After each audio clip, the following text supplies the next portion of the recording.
Well, thank goodness no one was hurt.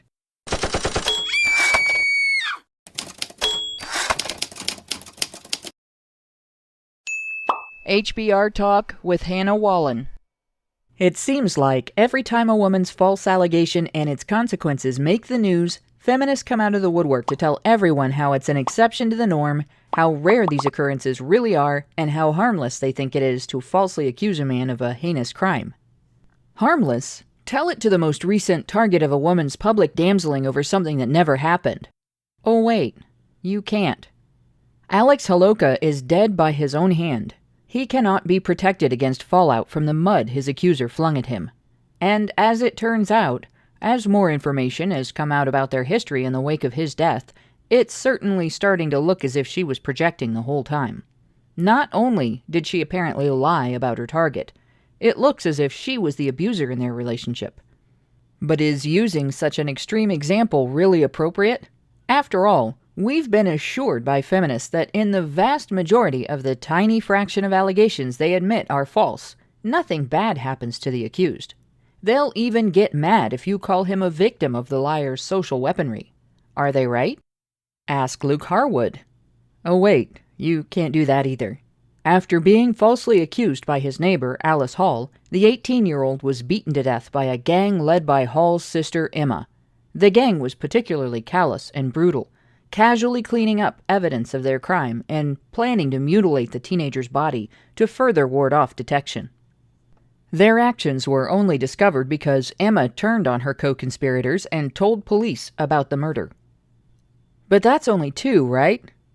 Well, how about Jason Wolfendale's attack on an unnamed victim who had been falsely accused of groping a teen at a party? Or Donald Robinson, who was beaten to death in the street after Latiqua Mays publicly shouted her false accusation against him? Even Florida Man isn't exempt. Seriously. Brittany Sorey fabricated a strange and brutal sexual assault involving a broken broom handle and a box cutter, then later attributed it to a neighbor in the midst of his confrontation with a friend she allowed to stay in her home. Her lie escalated the conflict, leading to the innocent neighbor's death. For this, Sorey was charged on a single misdemeanor count of falsely reporting a crime. But does a false accusation need to result in the target's death to be considered harmful? Does it even have to result in vigilante violence at all? Would any of the feminists who dismiss false allegations as a non-issue consent to being imprisoned without cause for any length of time? That's the experience of hundreds, mostly men but including some women, served by the wonderful folks involved with the Innocence Project. Founded in 1992 by Peter Neufeld and Barry Scheck at the Cardozo School of Law, the Innocence Project's mission is to free the staggering number of innocent people who remain incarcerated and to bring reform to the system responsible for their unjust imprisonment. After exonerees are released, some of whom have spent years in prison for crimes they did not commit, this group's social work department provides support as they rebuild their shattered lives. The group's website currently lists 289 cases of wrongful conviction for sex crimes, about 77% of their total, currently at 377 cases.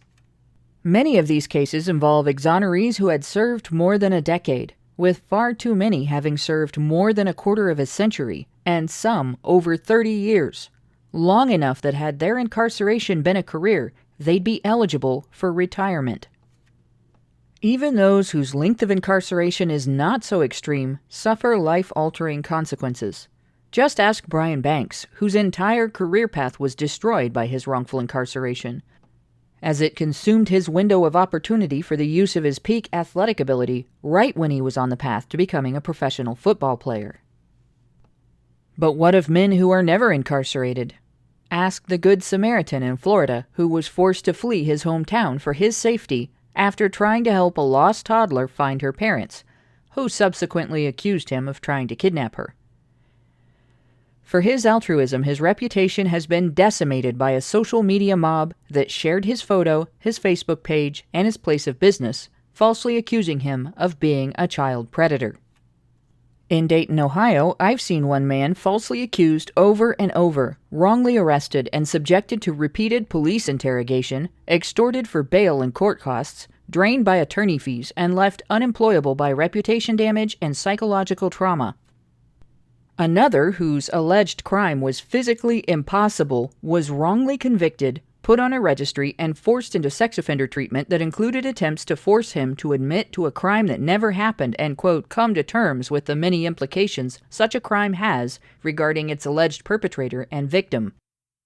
It took 8 years for him to straighten out that mess, during which he was punished with increased restrictions and threats of jail every time he refused to accept the label the state was imposing on him. Both men suffered stress-related health conditions, altered career paths, and damage to their relationships with friends and family as a result of their ordeals. Accusations of intimate partner and sexual violence can cost the target his right to bear arms, a loss that can be devastating to an avid hunter, a gun collector, or even just an individual who keeps a handgun in his home for protection. He can face limitations on where he is allowed to live, and if he's already housed in the wrong place, be forced to move. If he's young, the accusation can impact his character development by subjecting him to environments where defensive behaviors must be adopted while he's still learning to handle conflict. It can damage his self-image, his ability to form trust in a relationship, his view of people with demographic characteristics in common with his accuser, and his view of people in positions of authority. But let's just for a moment imagine that as long as these things only happen to men, they're not a problem, as feminists seem to think. When a false accusation is made, the accused is obviously the primary victim. But what if, prior to the accusation, he was a married father with children? Imagine losing contact with your dad, not because he left, not because your mother kicked him out, but because he was taken away by the state based on somebody's lie. Would the unfairness of the situation exempt you from the documented effects of growing up without his nurturing influence? How might the knowledge of having been wronged that way affect a kid's social and psychological development? If the wrongly accused man is killed and leaves behind a grieving family, does their pain and the trauma of their loss vanish if you answer it with, "But my rape victim's lived experience"? And what if, prior to the allegation, he was the breadwinner for his family? When a man is wrongly incarcerated, loses his job due to damage to his reputation, or is disabled by psychological trauma following his ordeal with malicious prosecution and false arrest, his family is deprived of his support. Take that support away, and the lives of the whole family now have to be rearranged. If his wife was a homemaker, now she will have to go to work, whether she has job skills or not. If she was a working mom, now her earnings have to support a family she was previously just partially supporting. This could mean a significant reduction in their budget, depriving the whole family of the lifestyle the parents organized their lives around achieving and preserving, a factor our society has laws to preserve for women and children following a divorce, but which is apparently completely unimportant in the wake of a lying woman's tears.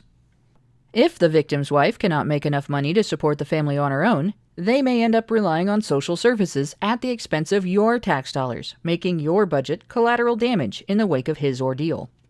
That's not the only bill you're footing on behalf of the false accuser. Who pays the salaries of your local police forces? You do.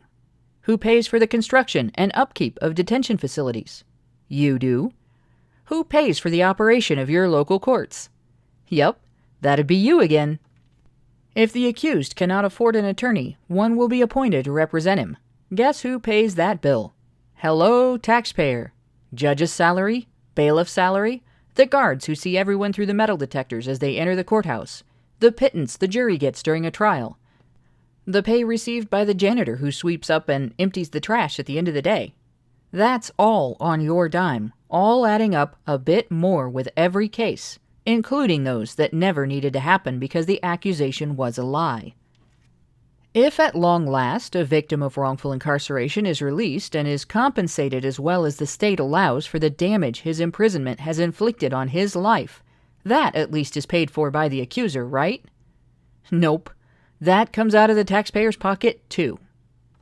This isn't information that has been hidden, nor is it difficult to figure out or to find. It isn't that feminist advocates lack access to examples of the effects it can have within their communities when someone lies about being the victim of a violent crime. They're just disregarding that information in order to call the phenomenon harmless. They're willing to sacrifice the welfare of not just the victim, but the women and children around him, and even society in general, all without ever admitting the damage that is done. It kind of makes you wonder what they'd accept as evidence of harm. Tune in to HBR Talk this week as we discuss the phenomenon of feminist callousness toward, well, everyone and everything that is touched by the effects of a woman's false allegation of intimate partner and sexual violence. The discussion streams on multiple platforms. You can listen Thursday at 7:30 p.m. Eastern via the link in the low bar, or find other viewing and listening options for that time or later on badgerfeed.com.